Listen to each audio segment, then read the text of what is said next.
Hello, my Bill for Thousand Nation. How's everyone doing today? Hopefully, everyone's having a great day. If not, hope it gets better from here. We are back with another Watcher Wednesday. Actually, before we get into it, I know a lot of people watch me on Wednesdays, don't watch me on a lot of other days because Watcher Wednesday. The reason why videos haven't been out, my computer, I don't know if it got surged whenever we had one of the storms or what. I had to replace the power bank to it. I went ahead and got the AMD Ryzen 9 put in it. I stuck with the 4090. I love my 4090. I didn't see the point in paying that much for a 50 anything that don't seem that much better than what the 40 is. So I stuck with that. I like my GeForce Gigabyte. I just do. But it is back up. It is running. We are doing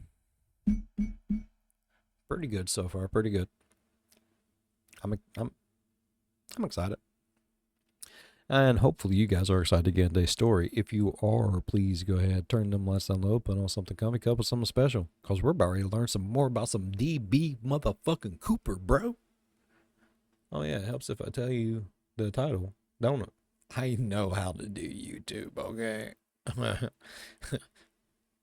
DB Cooper, the latest evidence, unpacked, mystery files. I love DB Cooper shit, man. And if I'm not mistaken, they just proved who it was or some shit. I don't know, man. I try not, because I seen that they. Let's just go ahead and get into it. I just.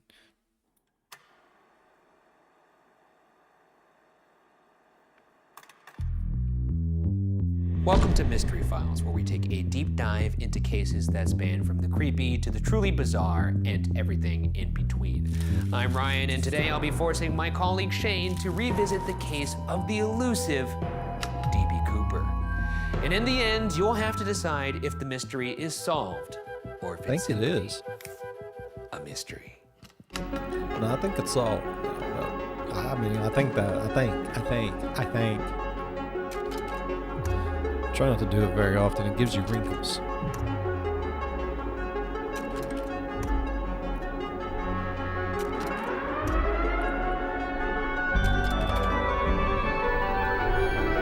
I'm excited. I swear, every time I hear this music, I think I'm getting ready to watch a thing of fucking Stranger Things.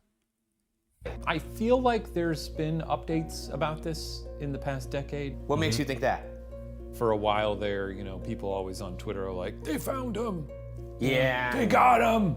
So yeah, I'm excited to hear the latest outside too. of whatever people have been tweeting at me for the past 10 years that I don't pay attention to. I'm just gonna say it up top. This is my favorite unsolved mystery of all time. Unless, of course, we've solved it. And at the end, I guess you're just gonna have to watch till the end of the video. I guess you have to watch the whole thing. I mean, look at. Oh my God, there he is. Well, there's a little tease. Look at him. Oh, No, look at him. Now look at him again. There's a Now guy look at him. Kind of looks like Shane. On the afternoon of November 24th, 1971, a man in his mid-40s wearing a business suit, brown shoes, white shirt, and black tie boarded Northwest Orient Airlines flight number 305 from Portland, Oregon to Seattle, Washington. At that time, it was normal for people to dress up to fly, so he fit right in. The only thing that made him stand out was his dark wraparound sunglasses. Carrying his dark briefcase and a 4-inch by 12-inch by 14-inch paper bag, the man took seat 18C in the back of the plane. Having paid $20 in cash, Back the in the name bus stop, on his motherfucker. ticket Respect. was Dan Cooper. When they say wraparound, do they mean like Bono? I'm not sure. We know he's not Bono. I think maybe like Toad from X-Men when he had those, like, they were like goggles Oakleys. almost. To like, the you know, side. Cool like, Oakleys. Yeah, like how Oakleys are, where they kind of like conform to your head instead of being like boxy like this. They curve in, like. Oh no. Oh. Yeah, like these. I have a pair of Oakley glasses. These ones here Do more of a wraparound. See how they hoove in? Much better. But it's just describing the way it sits on your face, basically. I guess it would make sense that he would be wearing wraparounds if he's going to jump out of a plane. Yes. Well, you don't want no one getting a That side never profile occurred of to you me looking. until right now, somehow.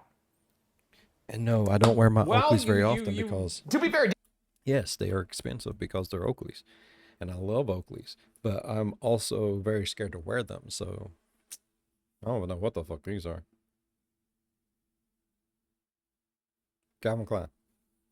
I have a pair of Calvin Klein, I have a pair of Harley Davidsons, and then I have my Oakleys. My Oakleys I save for very, very special occasions. My Calvin Kleins I wear about any time. And then, well, mainly whenever I'm doing this stuff because they got the blue lens shit in them. And then my Harley Davidsons is the ones I wear outside because they got the transitions. Yes, I have 3 different pairs of glasses for specific things. Leave me alone. If I have to wear them,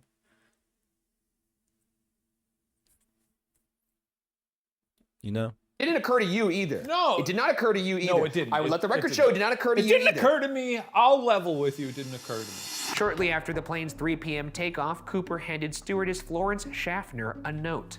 Believing he was just flirting with her, she put the note away until the man told her, quote, "Miss, you better look at that note. I have a bomb," end quote. Pulling the note from her pocket, it read, quote, "I have a bomb in my briefcase, plus want you to sit by me." This guy's a real Casanova. That's right. She saw that and her cheeks turned red. She was like, ooh. I do like that she. I So mean, you do want me to This sit is probably by the you. life of a stewardess in the 1970s, just assuming everyone's Probably. flirting with you. Yeah. These fucking men. They probably handed them some crazy shit. Yeah. This is probably the most romantic note she's gotten. Bomb included. This is how I met Mari. You sent her a I note. gave her a note that said, "I have a bomb in my briefcase, plus want you to sit by me." As Schaffner took her seat next to him, She he never opened left. his briefcase, unveiling 6 red sticks of dynamite connected by wires to a large battery. Cooper told her to write down what he was saying and take it to the captain. He said, quote, "I want $200,000 by 5 p.m. in cash. Put it in a knapsack. I want 2 back parachutes and 2 front parachutes. When we land, I want a fuel truck ready to refuel. No funny stuff, or I'll do the job." End quote. One of the best to ever do it. They're gonna land it, and then they're gonna give him the money, and then take back they off? take back off, and then he's gonna go, woo! Yes. Okay, great. And as always, the iconic, no funny stuff, or I'll do the job. fucking I've always wondered where Stephen Lim got that, because he does say that every morning when he walks into the office. No funny stuff or I'll do the job, yeah. He says that a lot. He's got that giant tattoo on his back. That's says true, and I guess this is where he got it from. Yeah. After the pilot called in the demands, the airline Stephen Lim. and the FBI scrambled to find a solution. What was usually only a 30-minute flight circled for 2 hours, as the cash was collected from multiple banks along with the parachutes.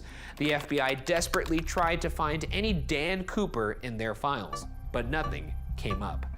Despite the delay, most of the 36 passengers had no idea of the danger they were in.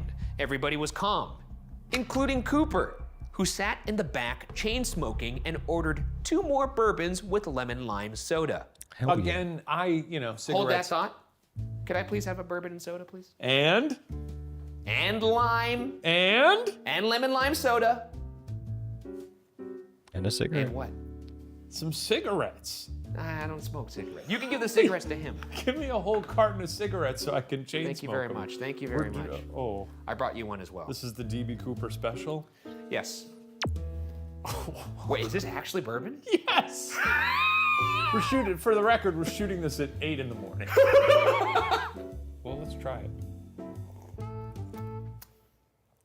That's bad. bourbon, all right. It tastes pretty good. I'm It's not not bad. gonna lie. It's mostly Sprite. It'd be better if it was Squirt. Finally, the plane landed at Seattle, Tacoma. I love Squirt. Man. I could drink Squirt all day. I just now heard it. I literally just now heard it. Fuck. I just now heard the words that came out of my mouth. And I was about to say, man, I love having a mouthful of squirt. Like, Jesus. I embarrassed myself a little bit. Oh, no. Oh, my God. Oh, fuck. Nothing better than a mouthful of squirt first thing in the morning. Airport at 5:45 p.m. Surrounded by snipers, Cooper had the crew close the window shades.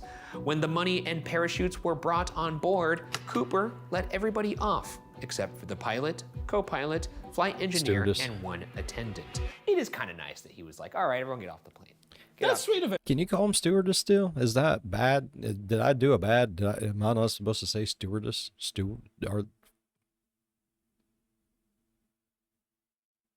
I was raised up by old people, okay? My great-grandfather and great-grandmother raised me, all right? Leave me be. Get off the Here's the thing, he's a sweet guy. Like, no one hurt here. A victimless crime. He's a It really is. humanitarian. It's like the difference in a burglar and a cat burglar. Con man. I don't know. Thief of the sky. What's his deal? I don't know what we would call him. I mean, the only person who Criminal. got harmed in this, honestly, is probably him. Yeah. When he got speared by a pine tree. Right. Spoilers. Who knows? I'm just kidding. Maybe he didn't get speared by a pine tree. I have no idea. Noticing a delay in the refueling not. process, Cooper demanded that the plane take off and to make sure it stayed under 10,000 feet. At 7:40 p.m., Cooper and the crew of Flight 305 left Seattle. Instructing the crew to stay in the cockpit, Cooper told Captain Scott to head to Mexico City. Scott told Cooper they didn't have enough fuel to make it. So, Cooper agreed to land in Reno. While en route, Cooper used the cord from one of the parachutes to tie the money bag shut, removed his tie, and then jumped out of the aft staircase with 2 parachutes, the money, the letter he gave the flight attendant, and the bomb into the stormy night below. Everyone knows most of what's happened here. Like, he hijacks the plane, gets the cash, jumps out of the plane. What happens to DB Cooper after that? We don't know. A question I had myself. And I thought, how much control do you actually have when you're skydiving? Now, I've been skydiving Some. before, but I was strapped to another instructor. So I didn't really get an idea of how hard it is to control myself in the air. So I thought to myself, and I said, hey, Ryan, think to yourself. Do you have to say that every time you think a thought? I have to talk to my brain like Google Home. So I did a little experiment myself.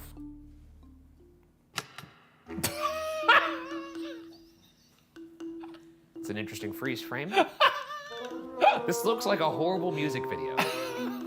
As you all know, DB Cooper jumped out of a plane, skydived, perhaps to his death, and we wanted to test to see if I could have control in the sky. Obviously, we couldn't put me in an actual plane and make me skydive, so we did the next best thing, which was indoor skydiving. So we're gonna do that. It's either gonna test my control, or at the very least, it'll look very stupid.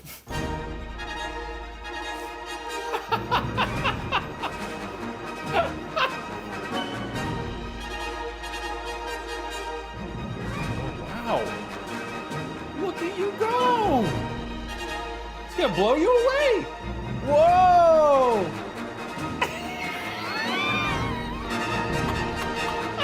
He's having the best time ever. I love it.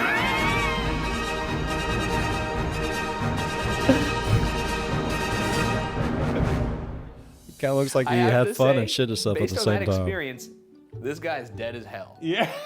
Because the lack of control that Yeah. was apparent 1 hour. Yeah, you have, when it comes to control, you have none. You can kind of guide yourself with the way you adjust yourself. If DB Cooper did do this, he is going to have, my God, I'm so sorry. I'm so gassy today. He's going to have a little bit of knowledge on parachuting. Like, the control that you get is something that is, I imagine, gained the more jumps you have. That's why you have to do so many jumps. It's just like driving a car. You're not going to go jump in a car and take your test. You got to drive a little bit. That way they know you, they can see that you have a little bit of experience. You feel a little bit more comfortable because you've been doing it for like 6 months leading up to when you take your test and all this other shit. You get confidence the more you do something. So to me, DB Cooper would have to at least had some sort of training or some sort of background in jumping out of airplanes. That could be he took classes, could have been in the military or anything. I'm just saying. Because without a certain amount of knowledge, without a certain amount of I got this, you're going to die. Especially jumping out in like not great conditions, you're going to die. Was in this suck tube or 50-50 chance. air tube or whatever. Yeah. I had no control. The amount of force that was being generated to push my arms up, I had to really concentrate on just trying to keep my body straight. Is it so strong that you're like... Yeah, no, literally, I had a shoulder injury recently. They Yeah. made me sign a waiver that said it was okay that I had a shoulder injury because I could see how this dislocates people's shoulders. I mean, look at that face right there. Does that look like the face of a man in control? No. It's the face of a And man the who thing looks like is, he's about to he shit. wasn't trained, or at least they believe he wasn't trained. Yeah. Not a lot of training, stormy night. Scary. This was Death. a worthy experiment. And Death. this was scary for you. This was Death. scary for me. So scary. It was scary. I mean, look at my face. I mean, it looks fun though too. Like they're. How many of you out there agree with me? There is a point. My God, that is a bright screen. Hold on. Before There we go. How many people out there agree with me on this? There is a point where you're scared, but then there's a point where there's a fun scared. It's like going to a haunted attraction at an amusement park or something. You're going to be scared, but it's fun. There can be fun scares. the plane had even landed, the FBI had launched their investigation into the Northwest hijacking case. Yes, my NORJAC allergies are bad. for short. Sorry. When the plane landed at Reno Tahoe International Airport, the FBI immediately began their search. They found 66 fingerprints, a black tie and tie clip belonging to Cooper, 2 of the parachutes, 8 Raleigh cigarette butts, and a hair sample perceived to be Cooper's. Okay. This kicked off one of the biggest manhunts in US history. Beginning near Mount St. Helens, searching in a large mountainous and heavily wooded area covered in winter conditions proved difficult. After the first day, they expanded the search to Lake Merwin, Yale Lake, and other surrounding areas. But there was no trace of Cooper. While reaching out to the press, it's believed somebody mistakenly called him DB Cooper instead of Dan. Once DB was published, the name stuck. In the years following, letters that ranged from confessions to eulogies for Cooper were sent to publications. Some were hoaxes, while others the FBI took seriously. The FBI released the serial numbers on the cash to every final institution, casino, and business with large cash transactions in the country. None of the bills were found in circulation until 1980. When 8-year-old Brian Ingram was building a campfire at Tina Bar on the banks of the Columbia River. Ingram later recalled, quote, "I took my arm and I raked it along the sand, and then I felt something fluffed up in the sand," end quote. It was $5,800 in $20 bills. The FBI checked the serial numbers on the degraded dollars. It was Cooper's all right. Unfortunately, when they searched the area, they didn't find any more of the money or leads to how it got there, or most importantly, where Cooper went. If I were Dan, I would take a chunk of that money that I got and I'd leave it somewhere so people would think that I died. Or that you went that direction. That's good. 200. Then In the backtrack. 70s, adjusted for That's not a bad idea. Be like, leave a little bit here, going down some, leave a little bit, going down some more, leave a little bit, then instantly backtrack. That way people are like, he must have went that way or this way. And when in actuality, you went that way, you came back, and then you went that way.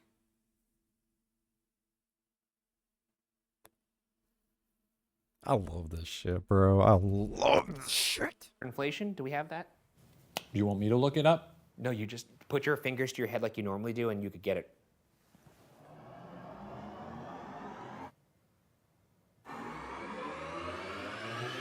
Sometimes it takes them a while. As of today, I think that would be $765,293.69. That's crazy how you could do that. It's actually not that much money. That's not, It's a fair amount. I mean, for but it's jumping not like, out of a plane. It's not the amount that I would want if I'm gonna jump out of a plane and be set for life. You'd have I to, guess for becoming, maybe the most wanted mystery man in America, you would want more money than that. Even though they had little information on where Cooper went, the FBI continued their hunt, developing several theories of who the man behind the sunglasses was. And now, let's develop some of our own. It's corkboard time. Let's get into the theories. Now, as you'll notice here, there are two rows. There's a row for theories, and there's a row for suspects. Oh. This is like a two-parter for the corkboard. A double Okay. Okay. What happened to him? Who was he? Theory 1, he died in the jump. In 2016, the FBI announced they had closed the case due to lack of new evidence or leads. Their website stated, quote, "Perhaps Cooper didn't survive his jump from the plane. After all, the parachute he used couldn't be steered, his clothing and footwear were unsuitable for a rough landing, and he had jumped into a wooded area at night. A dangerous proposition for a seasoned pro, which evidence suggests Cooper was not," end quote. But without a body or a parachute, this remains as merely a theory. Yes. You can't say case closed when they're just like, we don't know what happened. Case closed. That's not how that works. I do like how the FBI is like, we can't figure out who it was. He probably died, that's what it was. Yeah. That's basically what they just said. They're like, yeah, it doesn't really matter who he was because he's dead. Though this kind of looks like a ghost in the woods. It looks like you're saying no ghosts. No ghosts. No ghosts allowed on this set. Theory 2, he lived a quiet life. While the FBI received dozens, if not hundreds of letters claiming to either be from Cooper or somebody who knew his identity, they dismissed most as hoaxes. However, there was a handful of letters sent within weeks of the heist that the FBI retained in their file. The first was received a mere 5 days after the heist on November 29th, 1971. It had been sent to the Reno Evening Gazette, made with cutout letters from the Sacramento Bee. It simply said, quote, "Attention, thanks for the hospitality, was in a rut," end quote. It was signed by D.B. Cooper. 1 day later, the Vancouver province in British Columbia received a letter supposedly from Cooper which claimed, quote, "The composite drawing on page 3 does not represent the truth. Am leaving Vancouver, thanks for the hospitality," end quote. If I were an adult at this time, I would send letters to the FBI. Why would you do that? For fun. But it's gonna mess up the investigation. It's gonna make it Because I harder wanted for to get them. away with it, really. Yeah, what clever thing would you write? I'd say, it's me, Dan Cooper. Gotcha. Bye. That's what you would do? I'm I'm sure I'd have fun with it. I'd probably think of something better than that. Maybe a nice long one, I don't know. But I'd like to fuzz the radar a little bit if I could. Who's to say I'm not doing this now with current crimes, you know? I hope not. I'm not doing that. That's I'm obstruction of justice. Yeah, oh yeah, and I'm not doing that. And we're all about justice. On December 1st, the Portland Oregonian poor Shane. received a note using Playboy cutouts arranged to say, quote, "Am alive and doing well in hometown. P.O. the system that beats the system," end quote. Mailed the same day, the Reno Evening Gazette received a fourth letter that read, quote, "Plan ahead for retirement income," end quote. As the FBI continued to sift through clues in the letters, whoever was sending those letters seemed to be living the good life. That's kind of fun to commit a crime, steal all that money from the government, and then get drunk and write letters to them, thumbing your nose at them. They can't all be from him. Maybe none of them are. But why would he send multiple letters to them? Because it's funny. At that point, he's just taunting them. And he doesn't seem like a guy who taunts. He seems like a guy who wants to vanish with his money. I mean, he kind of seems like a guy who taunts. He dressed up in like sunglasses and a suit and drank on the job while he robbed them. Yeah, but I think that was just nerves. He seemed cool. Chain smoking, that's a nervous habit. Back in that time, that seems like just like a Monday or something like that. Yeah. Or in He's this got a case, a point, too. Wednesday. I don't know. I'm trying to, suss out his character. I don't think he would have written letters. Theory 3. I don't think he so either. survived the heist, but was terminally ill. In late 2017, thanks to Bless a me. Freedom of Information Act request from documentary filmmaker Thomas Colbert, the FBI released 2 letters suggesting that Cooper lived, but stole the money to ease his final days. One of these letters had been of particular interest to the FBI, as it contained information not available to the public. Barely 2 weeks after the heist, the Los Angeles Times and other papers received a manifesto, supposedly from Me Cooper manifesto. on December 11th, 1971. It opens, quote, "I knew from the start that I wouldn't be caught. I didn't rob Northwest Orient because I thought it would be romantic, heroic, or any other euphemisms that seem to attach themselves to situations of high risk, end quote. He claims the reasons he would never be caught were that he didn't leave fingerprints, wore a toupee, and disguised his appearance with putty face makeup. Taunting the investigation, the letter continues, quote, "They could add or subtract from the composite 100 times and not come up with an accurate description, and we both know it. I've come and gone on several airline flights already," end quote. But near the end, he unveils his fate, claiming, quote, "Unfortunately, I do have only 14 months to live. My life has been one of hate, turmoil, hunger, and more hate. This seemed to be the fastest and most profitable way to gain a few fast grains of peace of mind," end quote. On the second seems letter, more there was logical. a signature, but the FBI redacted it upon release. I mean, that is compelling. Also, the motive is a little more clear here. You have only a certain amount of time to live. Why not? Why not? Why not steal some cash? If I had 14 Go months, big, I would bro. do this. Honestly, do it. I think I might too. Do you think the face putty is easy to spot? I feel like someone with face putty, you clock that, right? Yeah. I See feel how- like- you know Depending on the skin, makeup. You know how skin moves. I feel like if you walked in with face putty, I'd be like, "What's with the face putty? right. What's going on with But your that's fucking in face?" today's I'd age, like bro. to try that sometime though. Theory 4. He continued hijacking planes.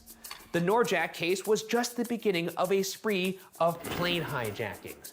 From December 24th, 1971 to July 13th, 1972, 14 different men attempted to repeat Cooper's heist. Many of their requests were similar to Cooper's, but included handy items like machetes, helmets, and jungle boots. I did not know this caused a wave of Cooper fever. Well, I mean, you in this episode alone said, "I would do this. I would do it. I would write letters." I'd be like, he's on to something. You would see this in the news and be like, "I'm gonna do that." I mean, if you do it Yeah, right, probably. you know, it's a cool thing to do. Nobody's harmed. You let everybody off the plane. Yeah. You jump out. Maybe you die. It is really funny that the other people who tried to replicate it, though, did ask for much more pragmatic and Yeah. just items. Yeah. He asked for 2 bourbon and sodas I know. Let me get drunk before I jump out of this thing. and was in a fucking suit like he was in the Men in Black. Everyone else was like, "I'll take some jungle boots, a machete, a helmet." A majority of the attempts ended with an arrest on board the plane, but 5 actually made the jumps from the planes. Each one was apprehended within days, some even hours, of having survived the jumps, proving Cooper could have had the same success.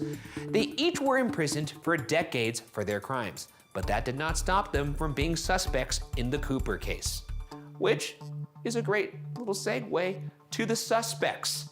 Who was Dan Cooper? Now, we are revisiting a couple from never BuzzFeed know. Unsolved, but we do have some new updates. So. New guy. With the amount of similarities to these cases, each of the 5 men have been looked into as possible suspects, though they're just a drop in the bucket. Overall, there have been more than 800 suspects considered over the first 5 Jesus. years of the investigation. Today, the That's FBI a claims lot. that all but 2 suspects have been eliminated. While they have not named the 2 current suspects, it has not stopped people from searching for his identity. Suspect 1. Vince Peterson. Back in 2007, citizen sleuths had just used an electron microscope to discover north of 100,000 particles on DB Cooper's tie, including metals utilized in Boeing. Since then, Eric Eulis, the founder of the largest social media group dedicated to the DB Cooper mystery and an expert on the case, unveiled that the tie Cooper left behind contained a unique particle that was part stainless steel and part titanium. He traced it to the Crucible Steel of Pennsylvania, the main supplier of titanium and stainless steel for Boeing's aircrafts in the 60s. Contacting Crucible Steel, Eulis was able to discover that only 8 researchers worked on those specific metal type projects at the time. Okay. One of those employees matched Cooper's description: Vince Peterson, who regularly traveled to the Pacific Northwest on business. Eulis claims, quote, "I could put him in Seattle. I could put him at Boeing. He's a compelling person of interest. He's definitely someone I'm going to continue to dig into," end quote. Euless has spent years attempting to get the FBI to turn over the tie to him so he can acquire DNA to prove Peterson's guilt. In early 2024, he made his latest appeal with the help of Peter's daughter, Julie Dunbar, who wants to refute Peterson's accusations, stating, quote, "Something like this is just so far out of his character. Eric's story is very compelling, I'll give him that, but it does not change my point of view that my dad was not D.B. Cooper," end quote. Euless is still waiting to hear on the status of the tie to get his answers. Vince Peterson, who you can tell does bear a striking resemblance to D.B. Cooper. Yeah, now we kinda. are waiting for the tie to be turned over. He parts his hair on the other side. Next. We are waiting for the tie to be He's turned got a over. bigger mouth, too. And look at the size of that Well, I'll chin. tell you who has a The big nose mouth. is different as well. Oh, me? I actually have quite a small mouth. You do actually have a pretty small mouth. Really small. I have a hard time eating peanuts, even. I haven't Did either. you say there's a whole group dedicated to solving this mystery? That's right. Get a fucking life. We're on a show talking about Yeah, this. but we don't spend all our free time doing this. I mean, we spent a lot of time putting this together. The guy nailed it. It's been 50 years. If I were D.B. Cooper, I'd be so annoyed. I'd be like, just go get a hobby. Suspect 2, It is the Richard hobby. Floyd McCoy. When we last covered the case on Looks more BuzzFeed like you. Unsolved, Richard Floyd McCoy was a favorite subject within the FBI. He was one of the 5 plane hijackers that successfully escaped after their jumps. After a tip from a family member said that McCoy was bragging that he'd come up with a foolproof plan for hijacking a plane and that D.B. Cooper should have asked for more money, he was arrested. So he is a suspect, but he was also saying that D.B. Cooper did it wrong. That's what I'm saying, so it's like, Unless he was just trying to fuzz the radar a bit. you But are a fuzzer. You like fuzzing that I radar. will say his silhouette and his sort of facial features do match the sketch a lot more. And he is parting his hair on the correct side. Yep. Yep, that's true. You know, you could use it just a Even comb. like just the comb on the away forehead. from doing that, but I will give you the face looks much more candy corn shaped. Yeah. They recovered all but $30 of the $500,000 he had escaped with. Spending 45 years in Lewisburg Penitentiary, he became known as the Mormon hijacker. Hey, Mormon? Yes, he was very Mormon. He taught Mormon Sunday school and he studied law at BYU. So. I guess that would also explain the suit. They wear a lot, you know? Oh yeah. He just took his Sunday school outfit. Also though, Huh. if he's Mormon, Yeah. D.B. Cooper knocking back some bourbon sodas. Oh, shit, you're right. They don't do that. No. Maybe that's fuzzing the radar. He's like, I'm gonna have my first drink on this plane. Oh, and he's like... And then that's why he jumped I out of like. the plane and was like, oh! 2 years into his sentence, McCoy fashioned a fake handgun from dental paste and escaped prison with 3 other inmates. But months later, he was killed in a shootout with police. Jesus. McCoy is the only suspect named on the FBI website about the hijacking, where they state that he was eliminated because he didn't match the physical descriptions of Cooper provided by the flight attendants, though many argue this point. His alibi for Norjack seemed airtight. McCoy was home in Provo, Utah with his family for Thanksgiving. But on February 2nd, 2024, McCoy's son, Rick McCoy III, unveiled that for the last year, he had been in infrequent communication with the FBI. After Rick's mother's death in 2020, he decided to step forward, claiming that not only had his mom told Rick and his sister that their father was D.B. Cooper, but that she had helped plan both heists. She had even drove him to the airport for the second. How would your opinion of your father change if your mom said, you know, your dad was D.B. Cooper? Cooler? Less cool? Be like, more you're a fucking respect? liar. Less respect? The way he carried it out was kind of dorky. So, you know, Really? I thought it was pretty cool. I don't know. He wore a suit, he had 2 bourbons and sodas, he chain smoked at the back of an airplane, jumped out wearing the suit. Yeah, but he strikes me as sort of a milady kind of guy, you know? Not really. Even when he had the chance to charm a woman, he said, sit down, I have a bomb. That's the opposite Look, of my lady. I'm just picking up vibes, okay? I think you're picking up the wrong vibes. I think it would sort of level out. I wouldn't necessarily respect my father more or less. That's actually an enormous compliment to your dad, I think. Yeah. His coolness would not be upped by him being D.B. Cooper. Hey, my dad's, you know, a great guy. All right. Refuting the alibi, All Rick right. claims his father was not home that Thanksgiving. There are credit card statements showing his dad in Portland, Oregon before Norjack. The day after, McCoy was within a day's drive of the area Cooper jumped. That Christmas, Rick remembers his dad suddenly being flush with cash, believing he laundered the money in Vegas on his route home. Within months of talking to the FBI, Rick McCoy discovered an old parachute he believes came from the Cooper heist in a storage unit. Cooper's missing parachute has long been considered a key piece of missing evidence. Rick turned it over to the FBI, who are yet to authenticate it. What are they doing? I don't know, what are they doing? What the fuck are they doing? Yeah, just put that When did shit he give it under to a him? microscope and be like, yeah, that's him. Unclear when he actually turned the parachute over to the FBI, but we do know that he worked with the FBI and came forward in the year 2020. Maybe the parachute got lost in transit, COVID shipping times, something like that. Sure. I get a move on. Get a move on that. It's been Let's 4 wrap it up. years. People get excited to hear about this, Get Even the if you FBI gave the alone. parachute to them a month ago, where is my What? yes or no? How long does it take to be like, oh yeah. What the hell was that? That was my pen cat. Now with the parachute, the FBI seemed to ramp up the case. Rick explained their next steps as, quote, after I surrendered the parachute, they asked me, do you really want to see this thing get solved? And of course I do. So they said, well, give us your DNA then. I had to think about it because I wasn't super thrilled about them having my DNA, but eventually agreed to. They told me that considering all the publicity around this case at the moment, it would be prioritized, end quote. McCoy is one of the few prominent Cooper suspects not to have been officially eliminated by DNA. My hunch, this guy probably didn't do it. He did just hijack another plane. He did the other plane, which was cool. And then Yeah. he immediately Badassery. lost that money.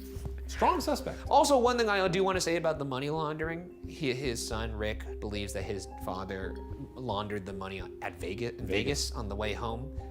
They searched for these bills in circulation in the weeks and months that followed. That would still be found. Those bills, If it was laundered, yeah. it would be found in circulation, so I don't know about that either. Suspect 3, Lieutenant Robert W. Rackstraw. In recent years, a new name has become a popular suspect. Following the release of the FBI letters, Colbert noticed codes on 2 of the letters. He enlisted former Army codebreaker Richard Sherman to decode the messages. Using a basic letter counting cryptography system, he became convinced there was a message hiding in the letters.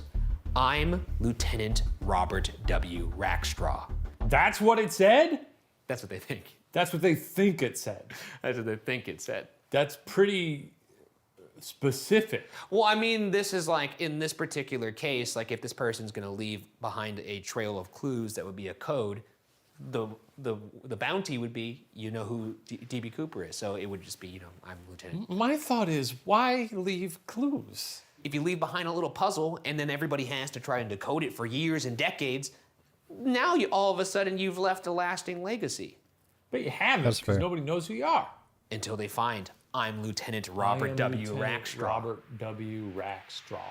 Digging into another letter, Sherman found Rackstraw's paratrooper military units. Some experts are dubious of Sherman's techniques, as Colbert had already believed Rackstraw to be Cooper, but they are not the only ones. Originally from San Diego, Rackstraw joined the 1st Cavalry Mobile Division in Vietnam in 1969, serving for 8 years.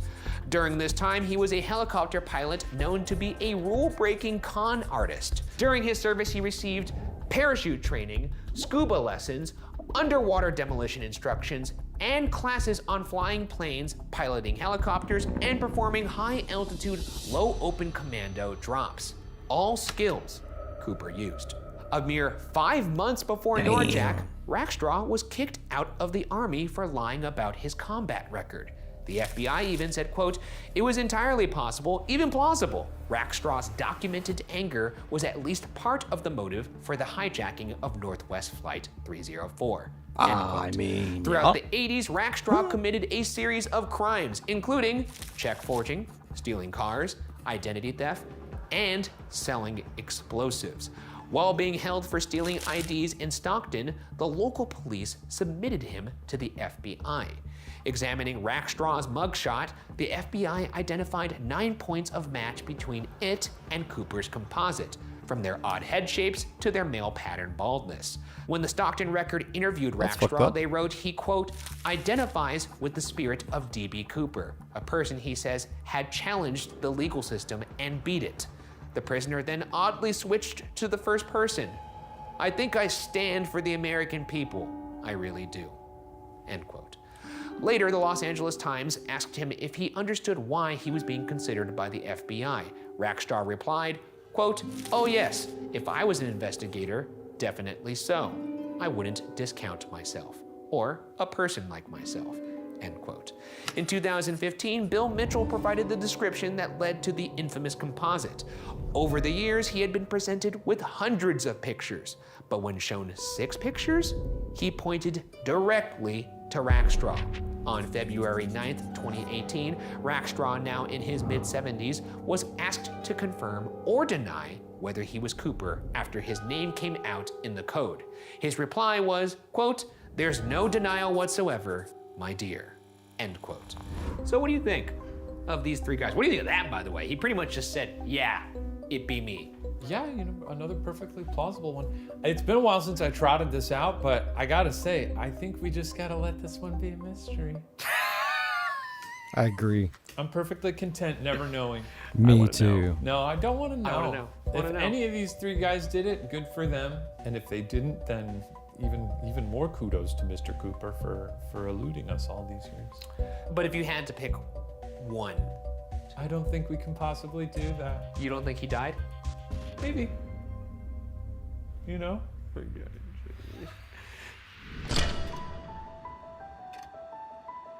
I agree with Despite Shane. being I'm officially sorry. closed in 2016, the I know it's fucked up, but I don't think I want to know. Like, the mystery of it, it's all part of the mystique, and I love that.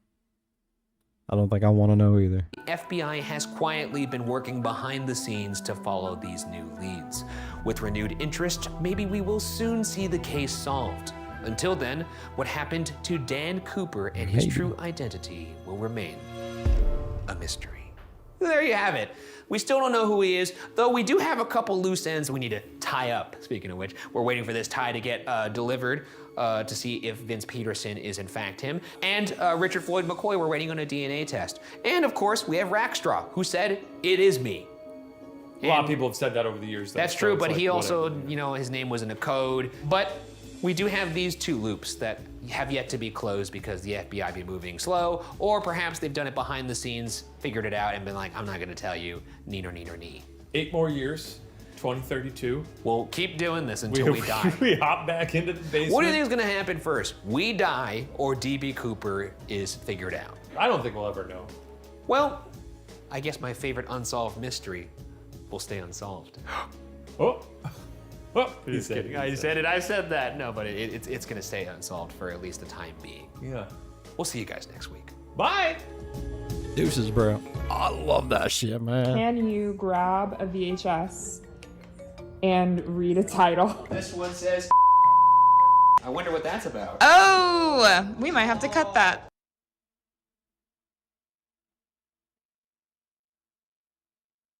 Okay. Man, I love the story of DB Cooper. I love the mystery. I love the mystique about it. I don't. A little small piece of me wants to know who it was, like 100% for sure. But the rabbit hole loving asshole that is me just doesn't want to know. Let it be a mystery. Let it be a mystery.